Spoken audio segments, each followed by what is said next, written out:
Let's hear what our callers are thinking. We'll go to first to JB in Hot Springs, Arkansas, for Congressman Tom McClintock. Good morning. Yeah, good morning, Congressman. You were talking about the interest rate when you first came on, and I think you said you thought it might go to 8%.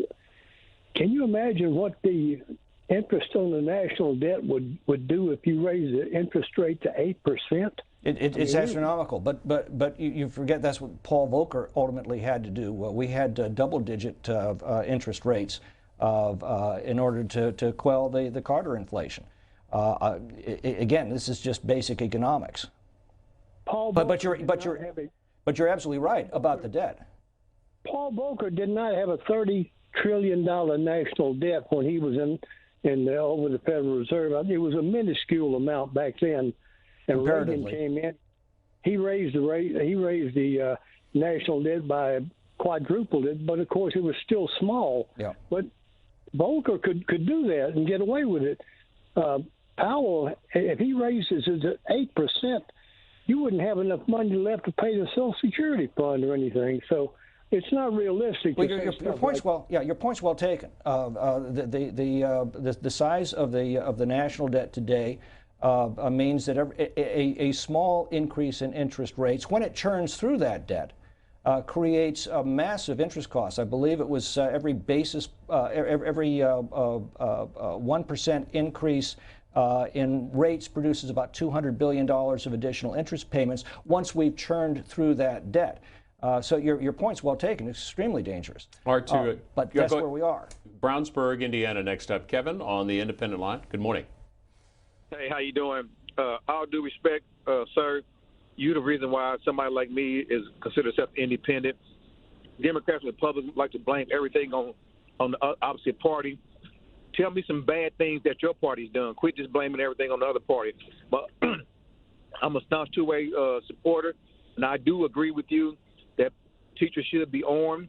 And like you said, and I don't understand why people can't get this through their head, I'm going to pick a soft target if I'm going to go do something. Why would I pick? I'm not going to go to an NRA meeting and shoot it up because I know somebody's going to shoot back. Yeah. My last thing is I really don't understand why they call this the boyfriend bill. To me, it's a disrespect and a slap in the face to men. Men get abused, too. I don't understand how they get away with calling this the boyfriend bill. Yeah.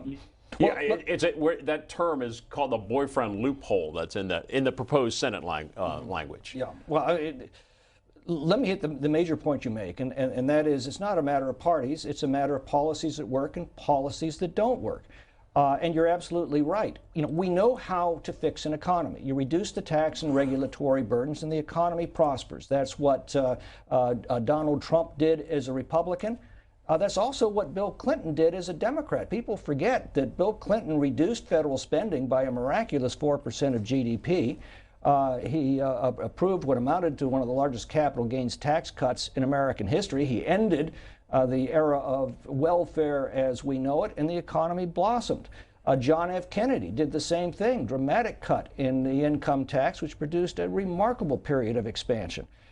George W. Bush, George H.W. Bush, increased taxes dramatically, increased spending dramatically, and it caused a period of great economic distress.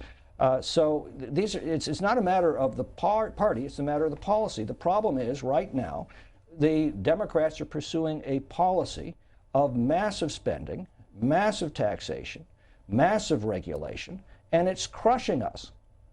Let's hear from Tony on the Republican line, Loma Mar, California. Yeah, hi, Representatives. I've been a staunch supporter of the Second Amendment my entire life, and I just can't reconcile what happened with my views with what happened at Uvalde.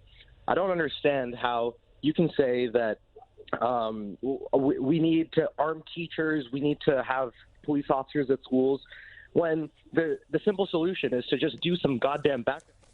We'll go to Ali on the independent line in Maryland. Ali, you're on the air. Yeah, thank you very much. Yeah, Congressman, I have to say I agree a little bit with the previous caller, and I have to say that we have to listen very carefully to how you phrase your words. You said that laws over the last 50 years do not protect law-abiding citizens, and they only help criminals and crazy people. Well, the crazy people got their guns as law-abiding citizens. When they went to buy their gun, there was no documentation, nothing that said, oh, I'm unstable, I'm crazy. They got it perfectly legal as a law-abiding citizen. And then the other point I'd like to make is, why do we always have to split things in terms of right or left or Republican or Democrat? Why don't we look at data? Yep. Data is what we should be using. How many, you mentioned the family, the graduation party and the lady that pulled up her gun. Well, how many cases like that are there? Let me answer that directly. There have been a number of studies on that. Between 500,000 and 2 million crimes a year are prevented by armed citizens. Are Carlos off? Do you want to respond to some of his other comments? Or regarding, well, again, I agree completely that it's not a question of party, it's a question of policy. The problem is the policies being pursued by the Democrats right now have proven absolutely disastrous to our country, and the policies that the Trump administration and the Republican Congress produced, lower taxes, less regulation, produced a period of dramatic economic expansion. We had the lowest unemployment rate in 50 years, the lowest poverty rate in 60 years, the fastest wage growth in 40 years. For the first time in our lifetimes, the income gap between the rich and the poor was narrowing. This was very much a blue-collar boom. We secured our borders. So you know, the record speaks for itself. These are policies that worked. If this administration had come in and simply maintained those policies, we'd be in a far different position than we are today. But instead, they reversed all of them. Like every other member of the House, you're up for re-election this year. Have you been endorsed by the former president? Yes. What's your view on the work of the January 6th Select Committee? I think there's some very important issues that need to be resolved by that, and unfortunately, they're not resolving them. The first is the authority of the Congress to reject electoral votes. It has no such authority. There's an 1860s era law that claims that authority.